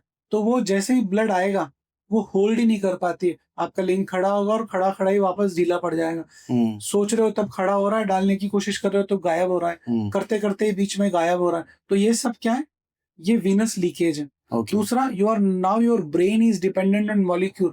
तो रात को 4 बजे भी आपको सेक्स करना है तो आप गोली ढूंढोगे। आपको हर बार प्लांट सेक्स करना पड़ेगा। और जबकि सेक्स क्या है? आप सो रहे हो, प्रेम आ गया किचन के अंदर, एक दूसरे के साथ लिपटे, खड़ा हो गया, कर लिया, वो आप सेक्सुअल फैंटेसीज भूल जाओ। ओके। तो आपका माइंड हमेशा डिपेंड हो गया कि अब सिगरेट पीऊंगा तो टट्टी आएगी। तो वो सबसे बड़ा नुकसान है। प्लस एजिंग की वजह से कई बार ऐसी डिजीजेस, ऐसी गोलियों की वजह से हमारे अटैक्स आने लगते हैं। हमारा किडनी खराब हो जाता है, हमारा लीवर खराब होता है, हमारे ब्रेन अटैक आते हैं और हार्ट अटैक आते हैं। ये लड़कियों के लिए भी कोई ऐसी मेडिसिन आती है डॉक्टर? हाँ, there are some medication for females जो फीमेल डिजायर को इंक्रीज करता है, पर उसके लिंग में तो कोई खड़ावट है नहीं कि वजाइना खड़ी हो जाएगी या बूब्स खड़े हो जाएंगे और आप सेक्स के लिए रेडी हो जाओगे कि आप फिर हर सड़क पे अरे अरे के साथ सेक्स कर लोगे। फीमेल्स के अंदर देयर आर सम मॉलिक्यूल्स जो यदि हम उनको टाइमली या रेगुलर बेसिस पे देते हैं तो पोस्ट मीनोपॉजल वुमेन्स या ऐसी फीमेल्स जिनकी सेक्सुअल डिजायर्स कम हो गई है, उनके अंदर डिजायर वापस से डेवलप होने लगती है। कि मेल है, मेल के अंदर टेस्टोस्टेरोन कम हुआ तो खड़ा होना बंद हो जाएगा, डिजायर कम हो जाएगी। सेम विथ एजिंग के साथ साथ फीमेल्स दाढ़ी मूंछ आ रहे हैं, पीसीओडी हो रहा है, डिजायर कम हो गया, तो ऐसी कंडीशन के अंदर there are some molecules, wonderful molecules, कि आप उनको दो, उनकी डिजायर वापस चालू हो जाएगी। हस्बैंड कंप्लेन कर रहा है, मैं जाता हूँ, ये मुझे धक्का देके भेज देती है, मेरा मन नहीं कर रहा। या हमारे मारवाड़ियों में होता है कि अब था बाहर तक पेट ही कौन भरे। इसका क्या मतलब होता है सर? इसका ये कि तुम्हारा पेट ही नहीं भरा अभी तक, बच्चा बच्ची होगा, बच्चे हो गए, पोता पोती होगा, पोते पोती हो गए। अब ऊपर जाने के गोविंद के अंदर दिमाग लगवाओ, भगवान में दिमाग। अरे भाई दिमाग कैसे लगाए? डिजायर थोड़ी ना खत्म हो जाएगी, रोटी खाना बंद कर दिया क्या? तो अब आपके डिजायर पूरी है तो आपको सेक्स करने की इच्छा हो रही है, पर फीमेल कोऑपरेट नहीं कर रहा, तो देयर आर सम मॉलिक्यूल्स। अच्छा, जैसे मैंने आपका एक वीडियो देखा था, आप भी उसमें बोलते थे कि 2 रुपए की गोली या 1 रुपए की गोली से 4-4 शॉट लो, ऐसा कुछ होता है? 2 रुपए की गोली से आपका एक वीडियो मैंने देखा था। हाँ, उसमें ये था कि यदि आप मात्र 2 रुपए का इलाज और आप लंबा सेक्स कर पाओगे। उसमें क्या था कि हम लोग जो लिडोकेनाइन जेल आता है जो कि ग्लैंड्स को डिसेंसिटाइज कर देता है। अच्छा। तो 30 रुपए की एक ट्यूब आती है। अब लोग प्री मेच्योर इजैकुलेशन के ट्रीटमेंट पे लाखों रुपए खर्च कर देते हैं। सही बात है कि मेरा टाइम बढ़ाओ। तो मैंने ये कहा था कि ये 2 रुपए का इलाज है, इसको रोज सोने से पहले, उसके साथ एक तेल भी था। अच्छा। एलार्जिनिन का जेल था, वो करीब 250 रुपए की ट्यूब है कि इसकी रोज मसाज करो, इसको खड़ा करो, खड़ा करने के बाद ये लिडोकेनाइन जेल लगाओ। 2 मिनट 4 मिनट इसको सेंसिटाइज करो, तो उसमें सेंसेशन थोड़ा कम हो जाएगा। हाँ, कि इसकी कंडीशनिंग करो ब्रेन की। इसको चमड़ी को पीछे करके इसको फील कराओ कि तुम सेक्स कर रहे हो। जब आप ऐसा करोगे तो क्या होगा, आपका टाइमिंग बढ़ जाएगा, ओके। आपको लाखों रुपए खर्च नहीं करने पड़ेंगे। अच्छा सर, मुझे ये मेजर इशू है मर्दों का, प्रीमेच्योर एजुकेशन। ये कितना माइंड में है कि जल्दी निकल जा रहा है, या ये फिजिकल इशू ज्यादा है? सर देखो, माइंड इज अलग चीज, पर यदि मैं और आज आप दौड़े और दौड़ने के बाद मैं 4 किलोमीटर और दौड़ रहा हूँ और आप 8 किलोमीटर दौड़ रहे हो, तो ये माइंड नहीं है, ये फिजिकल फिटनेस है। ये बहुत ज्यादा ऐसा मार्केट करने लग गया है कि ये मतलब इसको आप ट्रेन कर सकते हो। आप थोड़ा सा करो फिर रुक जाओ, फिर थोड़ा सा करो फिर रुक जाओ। हाँ, कि प्री मेच्योर इजैकुलेशन आज से नहीं, सदियों से। तो ये सब थेरेपीज क्यों बनी थी? इसीलिए बनी थी, स्टॉप स्टार्ट स्क्वीज टेक्निक। तो ये सब ये है कि जब आप सेक्स कर रहे हो, इजैकुलेशन होने वाला है, तो ब्रेन को ट्रेंड करो। अभी ब्रेन को आपने ट्रेंड किया तभी तो आप उसको रोक पाओगे, और नहीं आपके अंदर वो स्किल्स ही नहीं है, तो आप तो हंगोगे उसी पे, उस मोमेंट पे, या आप गए और डिस्चार्ज हो गए। क्या ब्रेन को ट्रेन करने का टाइम ही नहीं मिला। बिल्कुल। तो बात सिर्फ ये है कि आपने बच्चे को ट्रेंड किया है कि जब सुसु आएगा तो तू मुझे बताएगा तो मैं तेरे को लेके चलूंगी। अब मतलब खुद ने मुंह ही दिया तो क्या ट्रेंड कर लोगे? सही बात। सेम विथ सेक्स, कि यदि आपने, अच्छा इसमें क्या पार्टनर चाहिए साथ में, कि हम दोनों साथ करेंगे। जैसे मैं इजैकुलेट होने वाला होऊंगा, तो तुम उस वक्त मेरे पेनिस को मैं बाहर निकालूंगा, तुम पकड़ के दबाओगी। That is squeeze technique. Okay. वो मोमेंट चले गया, वो थोड़ा सा वो जो मिस कर दिया आपने। हाँ, तो वो आपने उसको पकड़ लिया, यहाँ से हल्का सा दबाया प्रेशर के साथ, तो वो मोमेंट चलेगा, फिर अगेन लग गए। अब पार्टनर के सामने आप ऐसे किया तो चल भांग का क्या है। तो दीज आर सम टेक्निक जो हम एजुकेट करते हैं कपल्स को। ओके। तो there are multiple things, but brain में भी होता है। देयर आर मैनी पीपल्स जो उनका ब्रेन में प्रीमेच्योर इजैकुलेशन है। अच्छा। उनके ऊपर इस दुनिया की कोई दवाई काम नहीं करती, कोई थेरेपी काम नहीं करती, कोई जेल काम नहीं करता, कोई स्प्रे काम नहीं करता। ऐसे लोगों को मैं जानता हूँ, और जहां पर मैं फेल हुआ हूँ, मतलब सोच के ही निकल जाता है। सोच के ही निकल जाता है, मैं डालूंगा और डिस्चार्ज हो जाएगा। मैंने सब ट्राई कर लिया। ओके। तो इनका तो क्या कोई इलाज नहीं है। आप हर मरीज को नहीं जिंदा कर सकते, आप हर मरीज को सेक्स नहीं लाइक कर वो सकते। गोलियां या कुछ नहीं, सब गोलियां, आयुर्वेद कोई इलाज नहीं है। सब ट्राई कर लिया, इंजेक्शंस लगा दिए, सब काम कर दिए। They have erected penis but discharge, खड़ा है, डिस्चार्ज हो गया, खड़ा है। पर डिजायर खत्म हो गया, डिस्चार्ज। निकलने के बाद क्या बचेगा? बिफोर एंड डॉक्टर, एक फैंटेसी जो आपने सुनी और आपको लगा यार ये तो कुछ ज्यादा ही बवाल हो गया। There are multiple fantasies like that. यदि मैं एक फैंटेसीज की बात करूं, तो मेरा जो पेशेंट है अभी, it's very common, it's very common. अब उसका जो कंप्लेन है, वो कंप्लेन वो नहीं लेके आया, गांव वाले लेके आए कि इसको भेड़ों के साथ सेक्स करने का शौक है। तो हमने इसे, Bestiality। हाँ, कि वो अब भेड़ एक नहीं चाहिए उसको, हर हर आदमी की भेड़ चाहिए। अरे भेड़ों में भी उसको अलग अलग भेड़ें चाहिए। तो लोग बाग अपने जैसे लड़कियों को सेव करके रखते हैं, रात को भेड़ों को सेव करके रखते हैं। पीट लिया, मार लिया, कूट लिया, अब क्या कर लो? और आप क्या समझा लो ऐसे आदमी को? तो ये क्या इसी की मेंटल बीमारी है या क्या है? डिजीज, इट्स ए डिजीज, कि मेरे को भेड़ों, मतलब उसको जानवरों के साथ सेक्स करना पसंद है। और जानवरों में भी एक भेड़ पकड़ ले ठीक है, उसको रोज नहीं भेड़ चाहिए। मुझे लग रहा है प्रेग्नेंट कर गए मानेगा एक दो भेड़ को। सो दिस इज मतलब ए genuine case, but I can't help. मैंने उनको साइकेट्रिस्ट के पास भेजा। अभी वो कितने सफल हुए कितने नहीं हुए मुझे नहीं पता, पर ओके। भेड़ों के साथ सेक्स बहुत कॉमन है, मैंने सुना है, मैंने कई जगह पढ़ा है। अब उसको पूरे गांव की भेड़ें चाहिए, वो मेरे लिए एक अजीब सी बात है। डॉक्टर, मुझे एक चीज आपसे जरूर पूछनी है कि कोई एक सेक्स पोजीशन जो आप सजेस्ट करते हो अपने पेशेंट्स को, लड़की के पॉइंट ऑफ व्यू से, जिसमें ऑर्गेज्म के चांसेस सबसे ज्यादा होते हैं। यदि हम फीमेल पॉइंट ऑफ व्यू से बात करें, तो फीमेल पॉइंट ऑफ व्यू से woman on the top position जो होती है, उसमें सबसे ज्यादा चांसेस होते हैं लड़की को ऑर्गेज्म मिलने के। ओके। उसका रीजन क्या है? उसका रीजन ये है कि पहला, कि जब वो आपके ऊपर बैठ रही है तो कंट्रोल वो कर रही है। ओके। दूसरा, इजैकुलेशन हो गया, सपोज करो इजैकुलेशन हो गया और आपका इजैकुलेशन आने वाला भी है थोड़ी देर बाद, 10 15 20 सेकंड बाद, तो भी आप उस एक्ट को कंटिन्यू कर सकते हो। इसके अंदर मेल थकता नहीं है, फीमेल थकती। तो जिसकी थकान ज्यादा होती है उसको ऑर्गेज्म भी पहले आता है। तो woman in the top position is best prescription from my side, यदि किसी फीमेल को ऑर्गेज्म नहीं हो रहा है तो ओके। कामा सूत्र को लेके आपका क्या पॉइंट ऑफ व्यू है? क्योंकि हम लोग कंट्री ऑफ कामा सूत्र से, हम लोग, आपने जैसे बताया कि हम लोग कंट्री ऑफ वायग्रा हो गए हैं। तो इंडिया जो है वो बहुत ज्यादा सेक्स करता है। पूरी दुनिया में हम सबसे ज्यादा सेक्स चेक कर कर रहे हैं, ये तो तो इसका मतलब हम में सेक्स कूट कूट के भरा हुआ है। और शायद इसी चीज को समझ के ऋषि वात्स्यायन ने कामसूत्रा लिखी होगी। अब जिस रचयिता ने कामसूत्रा लिखा उसने हर चीज बनाई। कामसूत्रा जो आज आप देखते हो जो पहाड़गंज में बिक रही है या हाँ। आपके सीपी में बिक रही है, वो कामसूत्रा नहीं जिसमें पोर्नोग्राफी है। कामसूत्रा जो लिटरेचर है जिसमें बताया गया है कि सेक्स कैसे करना है, सेक्स के नियम क्या है, यदि वजाइना छोटी है तो सेक्स कैसे करना है, पीनिस छोटा है तो सेक्स कैसे करना है, प्रोस्टिट्यूट के साथ सेक्स कैसे करना है, यदि आपका वजाइना बड़ा है तो कैसे सेक्स करोगे, लिंग लंबा है, दर्द हो रहा है तो सेक्स कैसे करोगे। मतलब उसने सेक्स की पोजीशन तो बनाई ही बनाई कि कितना सेक्स के पोजीशन में आप जा सकते हो। और उसका रीजन क्या है कि हमारा जो संस्कृति है वो बोलता है कि जब तक आपका सेक्स से पेट नहीं भरेगा, काम से पेट नहीं भरेगा, आप अगले स्टेज यानी कि समाधि में नहीं जा पाओगे, संन्यास में नहीं जा पाओगे। तो इसलिए कामसूत्रा को बनाया। It's a wonderful literature. और मैं मेरे हर आदमी से ये बोलता हूँ, पेशेंट से बोलता हूँ, हर पॉडकास्ट में बोलता हूँ कि यदि कहीं से ऑथेंटिक कामसूत्रा मिले तो उसको पढ़ो, और कुछ समझ में नहीं आया तो मेरे से बात कर लो, मैं समझा दूंगा। उसको गंदी बात करके लेबल कर दिया हम लोगों ने। हमने उसके ऊपर पिक्चरें बना दी। जो एक राजा है टर्की है सेक्स करे जा रहा है। डॉक्टर, आपकी लाइफ का सबसे बिजार केस जो आपने सुना? एक कपल मेरे पास आया अपने फैमिली के अंदर, बच्चों लड़की और लड़के को लेके। तो लड़की जो थी उसका जो हस्बैंड था वो सेक्सुअली अनफिट था। ओके।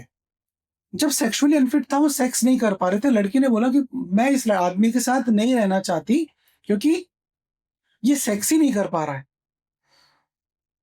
जब मैंने उनके फैमिली के सामने ये बात बोली कि ये सेक्सुअल राइट है इस लड़की का, ये सेक्स मतलब आपने शादी करी तो सेक्स तो करवाओगे इससे।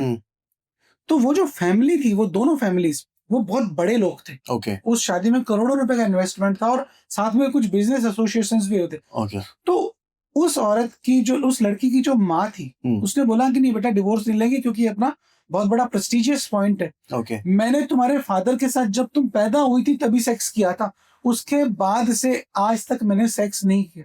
मैंने कहा तो पूरे कुएं में भांग पड़ी है। मतलब आपने सेक्सुअल प्लेजर को नहीं भोगा, इसलिए अब आपके लिए सेक्सुअल प्लेजर की कोई वैल्यू नहीं है। और आपकी बच्ची जो एजुकेटेड है, IITian है, और आप उसको बोल रहे हो कि नहीं अब जो निभाले चूतिया के साथ, it's not possible, it's not good what you are doing. तो ये सबसे बड़ा मतलब हाँ बिजार केस था कि मैं हमेशा एक ही बात बोलता हूँ कि सबसे बड़ा पेरेंट सेक्स एजुकेशन के अंदर आपकी माँ होती है, आपका बाप होता है। अब आपकी माँ ही बोलेगी नहीं मैंने तो 40 साल पहले किया था, ये क्या बात हुई। पर 30 साल वो बिना सेक्स के रही कैसे? सिर्फ शादी के बाद सेक्स के पहले पुराने जमाने में कौन सेक्स की बात करता था।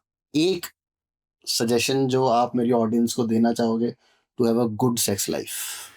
देखो सेक्स पहली चीज, सेक्स का कोई नियम नहीं है। ओके। सेक्स का कोई मल्टीविटामिन नहीं है। ओके। सेक्स के लिए ऐसा कोई फूड नहीं है जो आप इंस्टा पे देख रहे हो रील के अंदर कि 4 लहसुन, 2 लौंग, 1 इलायची, 2 शहद के साथ डाल लो घोड़े बन जाओगे। एफ्रोडिसियक नाम की एफ्रोडिसियक नाम की, there is nothing. Okay. Sex आपके शरीर के अंदर है। जब आप पैदा हुए थे तब आपके अंदर सेक्स डेवलप हुआ था, जब आप मरोगे तब तक आपके अंदर सेक्स रहेगा। अब ये जो ऑर्गन है इसकी एक इज्जत है। इसको भगवान ने बिल्कुल अलग बना के भेजा है और ऐसा कोई सिस्टम नहीं है, पंप नहीं है इस दुनिया में, ऐसा कोई पिस्टन नहीं बना कि देखते खड़ा हो जाए किसी को। तो ये सिर्फ नेचर ने आपको दिया है। तो इसकी केयर बहुत जरूरी है, इसके बारे में बात करना बहुत जरूरी है कि यदि आपके कान में दर्द हो रहा है तो डॉक्टर को दिखाओ। तो ऐसा ही यदि आपको ऐसा लग रहा है कि यार मेरी मशीन की पावर कम हो रही है तो एक्सपेरिमेंट खुद मत करो। ओके। फाइंड समवन, चाहे आपके पास आओ चाहे किसी भी डॉक्टर के पास जाओ, लेकिन डॉक्टर के पास जाओ, किसी के पास भी जाओ, क्वालिफाइड के पास जाओ। ऐसे चूरन वाले भाई के पास मत जाओ जिसने खुद ने आविष्कार किए और वो एलन मस्क के बराबर वेल्थ कमा रहा है। No, don't go with their. आपको डॉक्टर के पास जाना है, कंसल्ट करना है और उसके बाद इलाज लेना है। And one more thing I just want to in and share with my female patients की आपका जो हस्बैंड है यदि वो सेक्सुअली अनफिट है, सेक्सुअली कमजोर है, तो उसको दे एक तो पहले दिन ही बोलो। 5 साल बाद अपने घर वालों को मत बोलो कि 5 साल से कुछ नहीं कर रहे, पहले दिन ही बोलो और पेशेंस रखो इलाज करवाने का। अक्सर ऐसा होता है कि वो पेशेंस नहीं रखती है, या तो बताएंगी नहीं 5 साल बाद और उसके बाद सामान सट्टा समेट के चली जाएंगी, कुछ हो नहीं रहा है, कुछ हो नहीं रहा है इनसे। अरे तो इतने साल झेल रही थी तो अब 5 महीने और झेल ले, इलाज करवा इसका, सही हो जाएगा। क्यों? क्योंकि लाइलाज बीमारी नहीं है। मोस्टली सब सेक्सुअल डिजीजेस का 100% सॉल्व हो सकता हाँ। है, अदर देन जो 1-2 डिजीज़ आपने बताई जो मैं नहीं कर जिसका कोई इलाज नहीं है। तो thank you so much doctor आने के लिए और इस टॉपिक के ऊपर बात करने के लिए जिससे हम सब बचना चाहते हैं। बहुत अच्छा लगा आपने मुझे इनवाइट किया। मुझे पता है इस पॉडकास्ट जब आप रिलीज़ करोगे तो बहुत सारी गालियाँ आपको मिलेगी। बिल्कुल, और आपको भी मिलेंगी। मुझे आपसे ज़्यादा मिलेंगी और मैं अभी हैबिचुअल भी हो चुका हूँ इन सब का। जी। बट हम बात करेंगे तो ही बात निकलेगी। और सर ये ऐसी चीज़ है ना, ये अगर जैसे मैं एज़ अ मैन अगर मैं बताऊँ, अगर मैं सेक्सुअली वीक हूँ, तो ये सिर्फ़ मेरी सेक्सुअल लाइफ़ बर्बाद नहीं करती, मेरी सोशल लाइफ़, मेरी पर्सनल लाइफ़, मेरा पूरा माइंडसेट, मेरा करियर, मैं पूरे दिन सिर्फ़ यही सोचूँगा कि यार मैं लड़की को खुश नहीं कर पाया या मेरे से कुछ हो नहीं रहा। ये सिर्फ़ वहाँ की बात नहीं है, ये यहाँ की भी बात है। आपके करोड़ों रुपए आपके किसी काम के लिए नहीं यदि आपका औज़ार सही नहीं है। सही बात है। एप्ट एंडिंग लाइन है क्योंकि अगर औज़ार काम नहीं कर रहा, तो पैसे का कुछ नहीं कर सकते क्योंकि वो आपका पूरा का पूरा जो लाइफ़ है ना, भाई एज़ अ मेल तो नेचर ने हमको सिर्फ़ इसी चीज़ के लिए बनाया है। ये बाकी सब चीज़ें तो हम लोगों ने सोसाइटी के चक्कर में डाल दी हैं, पर लेकिन हम सिर्फ़ और सिर्फ़ अपनी जीन्स को फॉरवर्ड करने के लिए पैदा हुए हैं और उसके लिए भाई ये सेट होना चाहिए। और अगर आपको कुछ इश्यूज़ हो, सेक्सुअल इश्यूज़ हैं, तो प्लीज़ आप डॉक्टर से कॉन्टैक्ट करें। अगर डॉक्टर आपके आस-पास नहीं है तो किसी और सेक्सोलॉजिस्ट के पास जाएँ। लेकिन अपने आप से जाके केमिस्ट से एक गोली भाई इसकी दे दो, उसकी दे दो और ना करो। देखते रहो तरुण शर्मा शो। अब कमेंट में अपने एक्सपीरियंसेस ज़रूर बताना यार कि मेरे साथ ये हो रहा है। अगर आपके पास कुछ ऐसी बिज़ार फैंटेसी है जो आपने सुनी है या आपको क्या सेक्सुअल प्रॉब्लम चल रही है आपके दिमाग में। यूट्यूब पे तो सब कोई कुछ भी लिख सकते हो, गालियाँ दे सकते हो, तो अपनी प्रॉब्लम्स भी डिस्कस कर सकते हो हमारे साथ। कमेंट करके बताओ, इस वीडियो को शेयर ज़रूर करना क्योंकि देखो ये जो एक टॉपिक है ना यार, ये बहुत नॉलेजेबल टॉपिक है, ये बहुत ज़रूरी टॉपिक है मेंटल पीस के लिए, फिज़िकल पीस के लिए। इसको शेयर ज़रूर करना, जितना शेयर कर सकते हो उतना अच्छा है। देखते रहो Tarun Sharma show. Stay safe, stay healthy, stay sexually healthy. जय श्री